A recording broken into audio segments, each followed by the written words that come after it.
You know, I read just recently declassified information, the CIA's own website, where they admit that the U.S. government was deeply involved in the overthrow or assassination of Prime Minister Mossadegh of Iran, President Allende of Chile, Arbenz of Guatemala, Diem of Vietnam, Lumumba of the Congo. And speaking of Allende of Chile, he was replaced by the terribly brutal dictator General Pinochet, who was a great defender of Operation Condor and also oversaw the murder of tens of thousands of his people, and was praised by Secretary of State Henry Kissinger as a great defender of capitalism.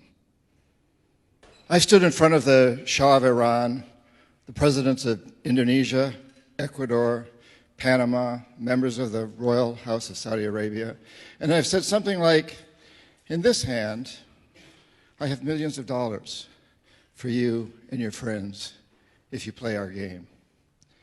In this hand, I have a gun in case you decide not to. Now, my words were more diplomatic than that, but that was the message. I was an economic hitman. And we economic hitmen have created a new global economy, really, a form of capitalism that I call predatory capitalism. I would go to countries with resources our corporations covet, like oil. I'd arrange a huge loan to those countries from the World Bank or its sister organizations, but the money wouldn't actually go to the country. It would go to our corporations, Bechtel, Halliburton, Brown and Root, familiar names, to build big infrastructure projects in those countries and incidentally make huge profits in the process. They'd build power plants and industrial parks, things that would benefit a few wealthy families in the country, the ones that own the industries. But the majority of the people would suffer. They would be left holding a huge debt they couldn't repay. So we'd go back and say, since you can't pay your debt, sell your resource, oil or whatever, real cheap to our corporations. Privatize. Sell your utilities, your schools, your jails, everything like that to our corporations. And Claudine also told me that if the leaders of these countries refused my offer, people she called jackals would be right behind me.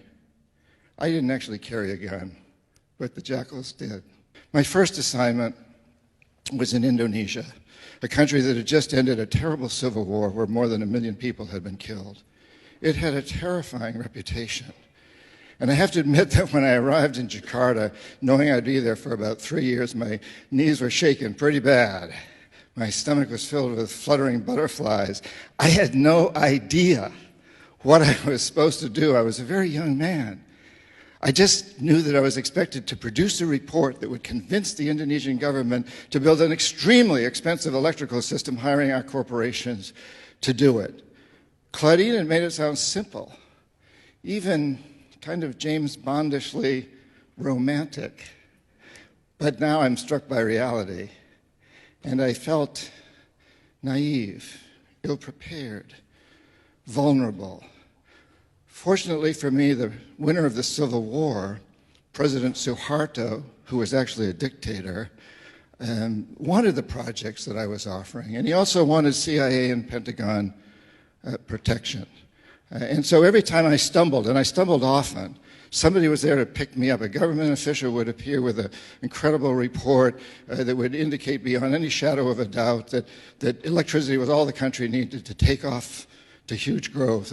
A Harvard-trained mathematician showed up with a mathematical formula that proved that if they just built this electrical system, everything would be fine. In the end, I produced a report that forecasts the need for electricity at an unheard of annual rate of 19%. Indonesia got its loan. Our corporations made lots of money, and I was promoted from economist to chief economist. It was quite a lesson. At that time, the Cold War was just really, really revving up. And Washington believed that Cuba was about to spread communism throughout the hemisphere.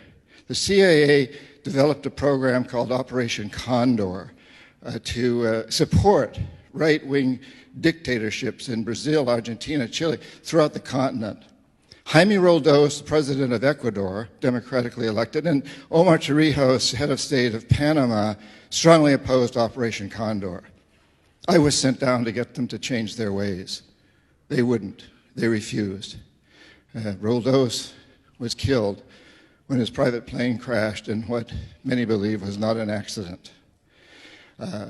Torrijos said, if CIA killed my friend Jaime, I'll probably be next. In less than 3 months, he died when his private plane crashed under very similar circumstances.